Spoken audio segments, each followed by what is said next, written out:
ఒంగోలులో ఓ పార్టీకి అనుకూలంగా వ్యవహరించిన పీఓ, ఎంఓ ఈసీకి అడ్డంగా దొరికిపోయారు. హుటాహుటిన వారిని సస్పెండ్ చేశారు. ఈ ఘటనకు సంబంధించిన మరిన్ని వివరాలు మా ప్రతినిధి మహేష్ అడిగి తెలుసుకుందాం.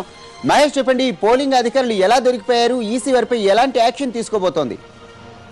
వరప్రసాద్, ఈ రోజు ఉదయం నుంచి కూడా 8 గంటల నుంచి ప్రారంభమైనటువంటి పోలింగ్ సరళిని ఇక్కడ రాష్ట్ర ఎన్నికల ప్రధాన కార్యాలయంలో ఉన్నటువంటి అధికారులు ఎప్పటికప్పటికి పర్యవేక్షించడం జరుగుతుంది. అంతేకాకుండా వెబ్ కెమెరాల ద్వారా దాదాపుగా రాష్ట్రంలో ఉన్న ఎన్నికలు జరుగుతున్నటువంటి 18 స్థానాలు, ఒక పార్లమెంటు స్థానానికి సంబంధించి 5413 పోలింగ్ స్టేషన్లలో కూడా దాదాపుగా 95% పోలింగ్ స్టేషన్ లో వెబ్ కెమెరాలను ఏర్పాటు చేయడం జరిగింది. ఆ వెబ్ కెమెరాల ద్వారా ఎప్పటికప్పుడు ఓటింగ్ సరళిని అక్కడ ఉన్నటువంటి ఆ సిబ్బంది వ్యవహార శైలిని కూడా పర్యవేక్షించడం జరుగుతుంది. అయితే కొద్దిసేపటి క్రితమే ప్రధాన కార్యాలయానికి చేరుకున్నటువంటి రాష్ట్ర ఎన్నికల ప్రధాన అధికారి బన్వర్లాల్ ఎన్నికల సరళిని పర్యవేక్షిస్తున్నటువంటి సందర్భంలో పోలింగ్ కేంద్రం 60 ఒంగోలుకు సంబంధించినటువంటి పోలింగ్ కేంద్రం 60లో ఉన్నటువంటి పోలింగ్ సిబ్బంది ఇద్దరు తమ స్థానాల నుంచి లేచి వెళ్లి పోలింగ్ బాక్స్ దగ్గర, అంటే పోలింగ్ బాక్స్ దగ్గర ఓటర్ తప్పించి ఎవరు వెళ్ళడానికి వీల్లేదు ఎన్నికల నిబంధనల ప్రకారం. అలాంటి స్థానంలోకి ఇద్దరు అధికారులు వెళ్ళినటువంటి నేపథ్యంలో వారిని చూసినటువంటి బన్వర్లాల్ వెంటనే ఆ ఇద్దరు అధికారులపైన చర్యలు తీసుకోవాలని జిల్లా కలెక్టర్ కి ఆదేశించడం జరిగింది. వెంటనే వాళ్ళిద్దరిని కూడా సస్పెండ్ చేయాలని చెప్పి కూడా కలెక్టర్ కి ఆదేశించడం జరిగింది. ప్రసాద్, అదే మహేష్, ఎటువంటి యాక్షన్ తీసుకోబోతుంది? దీనిపై బన్వర్లాల్ వరకు ఈ విషయం వెళ్ళిందా? బన్వర్లాల్ ఏమంటున్నారు?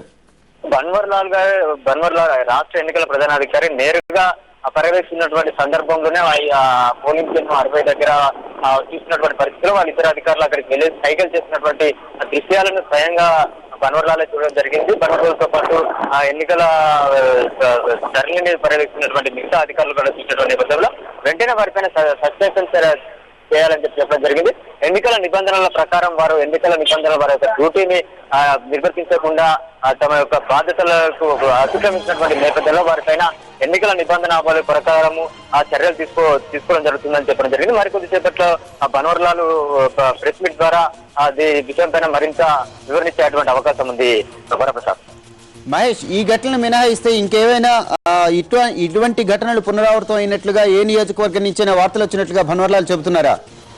అంటే ఇప్పటి వరకు అయితే ఇంకే నియోజకవర్గం అయితే అధికారులు తమ యొక్క విధులను అతిక్రమించారనేటువంటి సమాచారం మాత్రం రాలేదు. అయితే కొన్ని చోట్ల ఓటర్ల గల్లంతు విషయం కానీ శ్రీకాకుళం జిల్లా నర్సనపేట అభ్యర్థి వైఎస్ఆర్ కాంగ్రెస్ పార్టీ అభ్యర్థి ముందే పోలింగ్ ప్రారంభానికన్నా ముందే, అంటే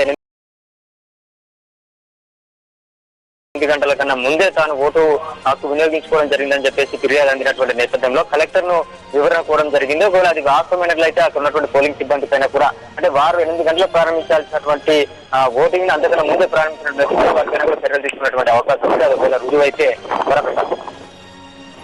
ఓకే, థ్యాంక్ యూ మహేష్.